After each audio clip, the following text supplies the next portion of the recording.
What's up, everybody? It's Andrew here with 765 Disc Review. If you've seen a lot of this outfit here, I'm doing my last one for the day. I had a big chunk of discs that I needed to do reviews on here. So today I've got the DGA Splatter Stone Breaker. So the Breaker is kind of an approach disc slash putter from DGA. It's got a really thin profile. It's got a little bead to it as well, if you can see. And then it reminded me of the Toro a little bit in that it's got this really sneaky thumb track. So it's one, if you look at pictures, you might not really see it there, but it's definitely there and you can tell once you get it. So the numbers on this one are 3 for the speed, 3 for glide, 0 for turn, and 3 for fade. So I think what a lot of people will be surprised about when you pick this up here is that it's actually a pretty straight disc, all things considered. So I actually really enjoyed it on backhand throws. I was able to throw it really straight. It seemed really glidey. And then it had this kind of reliable fade to it. A 3 might be a little overstated in my opinion, but all things considered, very solid, very straight disc here. My personal issue with it might not be yours here.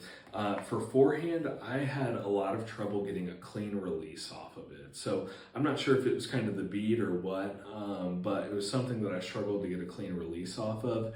And when it is a 3-speed disc and you're not getting a clean release off of it, you get that wobble going, it loses all sort of semblance of kind of having any sort of like torque resistance or stability as far as that goes. So one thing I really struggled with this disc was that I struggled to throw it on forehand and not get it to pop up and float to the left. So it was one of those things. I think some people had called it, some of the reviews I'd seen, they'd called it like a baby zone, and I don't think that's terribly inaccurate, right? So it's a zone of sorts, right? You can forehand it.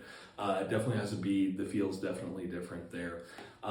For me personally, where this disc excelled was on those really short, like forehand throws where you're not doing much but a wrist flick. If you're just doing that, this is a really great disc, and you would get that zone flight that you would have to get more power on a zone for. So that's why I kind of agree with some people who said it was kind of a baby zone, because if you were to just give it a kind of baby flick, it would get you exactly what you wanted, that glide with that reliable fade to it. But anytime you tried to power up on it here, this disc, I feel like, you would either A, not get a clean release on it, or B, when you did get a clean release, it just popped up and just floated to the left, and then would maybe have the slightest fade back. So definitely, different than a zone, but I think if you're somebody that kind of finds the zone or the Toro to be too much disc for you, and you think it's a little bit too stable, this would definitely be worth checking out for certain, because it is a pretty straight disc there, and like I said, on those touch forehands where you're just flicking the wrist,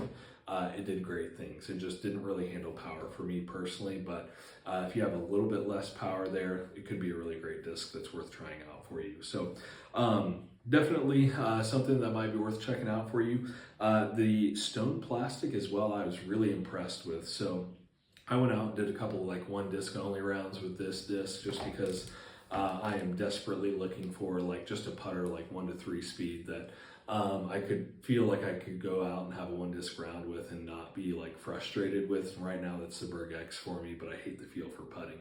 But nonetheless, right, I was kind of hoping that that's what this would be. It didn't really stand up quite to that. Like I said, it just really didn't do great off the tee, but for shorter approaches, it really excelled for me personally. So the stone plastic, sorry if I got a little carried away, held up really well.